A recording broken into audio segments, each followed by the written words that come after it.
Hey, Rob Novotny here with Peter Moylan. Really excited to spend a little time with you today, Pete, to reflect on the weekend. But probably first thing to get to is Genevieve Beacom. What a night last night. She made her first woman to play professionally here in Australia. Just fantastic.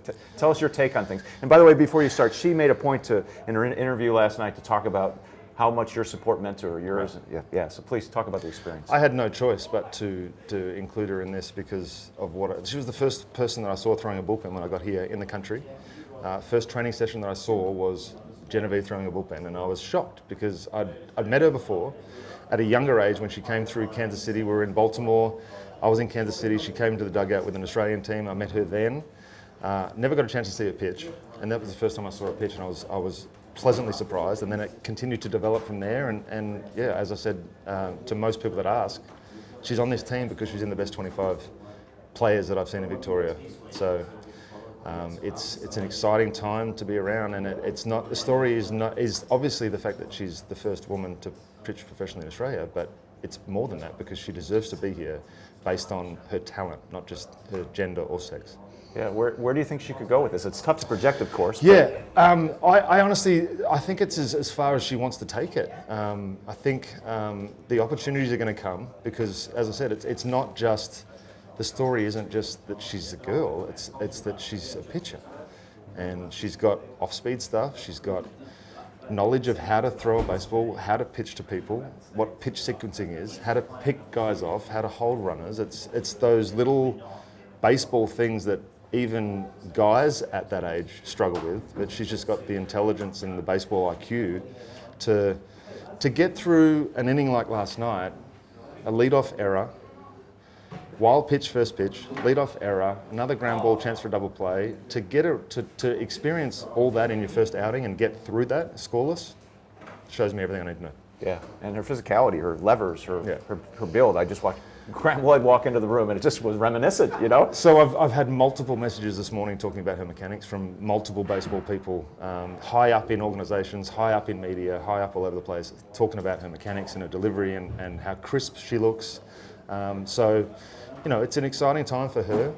Probably going to be a bit overawed by it all initially, but I think she's going to take it all in stride because, I mean, I've now had the chance to speak to her on multiple occasions, and she just takes it all in stride and just accepts it for what it is. Yeah, it's fantastic. It's crazy. Yeah. And speaking of exciting points in the journey, now, those of you at home, we won't go through it too much, but obviously Major League Baseball player with the Braves, Royals, Dodgers, well known for appearing in 80-plus games a year in relief, you know, just really unheard of as a reliever. That's a great story. And then you reach back to minor leaguers with the Twins, signed by Howie Norsetter, didn't make it, came back, rediscovered himself. We know the story in the World Baseball Classic. If you don't, look it up. But today, let's talk about where you are now. What's your life now in Atlanta, your family, what's happening for you? It's nuts, honestly. Media's been a nice little stepping stone for me. I didn't know that I was going to go straight into it like I did, but got the opportunity to do a pre and post show straight after I retired and fell into that role, loved that. Managing has become a passion. I didn't realise how much I was going to enjoy the grind of the recruiting and dealing with the dramas of COVID and everything that's happened this year is a nice little learning curve for me, but I do see a future in managing. I really enjoy the interaction between players, the nurturing, the seeing the improvements that guys made in such short periods, and the future of the game here, I think can be pretty positive. I'm hoping that the impact that I can make and the interest that I can generate will affect Australian baseball positively, obviously, because I think there's a future for a league out here. Yeah, and look, it'd be really easy for you to sit back and enjoy your success and enjoy a media career in the U.S. That would be fantastic. But, you know, even late in your minor league career, you were a player coach. Yeah. Gwinnett, I think you were for? I was, yeah, that's a long story. But I had to sign a player coach deal to get back into an organisation because I was second Tommy John, hadn't really started pitching off a mound yet, and it had been 14 months since I'd been in a clubhouse, and I was just desperate to get back in that environment again. So signed a player coach deal with the Atlanta Braves and was coaching and rehabbing at the same time. So I had a touch of the coaching life, but didn't think I was going to do this. Yeah, but you worked in the Australian youth program, national program, I believe, as well. Yep. And just thinking about your journey, thinking, having been nice enough to have known you earlier on, you're always a supportive teammate. You're always somebody trying to pick up the people around you. So it seems like a natural outflow of who you are as a person. So tell us more about what the experience has been like this weekend. It's been interesting. As I said, we dealt with a lot of roster changes leading into it, so it wasn't the ideal preparation. It's been so, with the cancellation of the Australian Baseball League, it was a little disappointing to start off with, but they've done a great job with the Aces front office staff to be able to organise these games for us to be able to get some action in.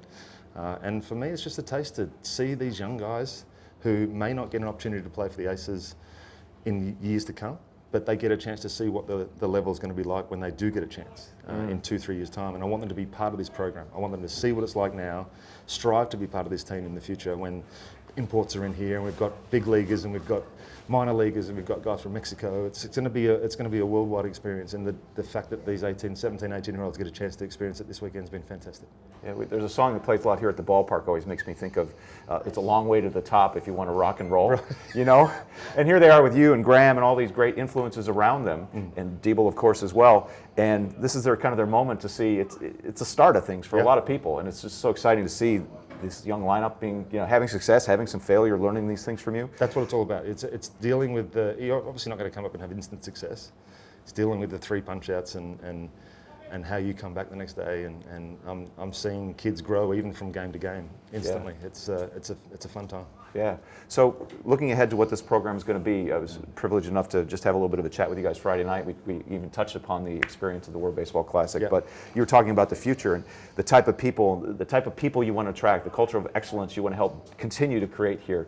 As we close out, tell them more about what you see the future with. Yeah. So it's just, for me, there's got to be a combination of juniors looking to aspire. When I was in Perth, all I wanted to do was play for the Perth Heat. They were the benchmark for me. So I want the Aces squad to be the benchmark that kids around, not just Victoria, but Australia look at and go, you know what, I really want to play for the Aces one day. And I want these kids to have the opportunity to be here early on, so it's not such a shock to the system like we just talked about. I don't want them to get here and go, man, I can't do this. I want them to experience it at the point where they can't do it, and then mature and grow and be able to, so that when they hit the ground running in 3 years' time, they know what it's all about. They've seen pitching like this before. It's not such a shock to them, I think. And the younger we can develop these guys and get them comfortable here.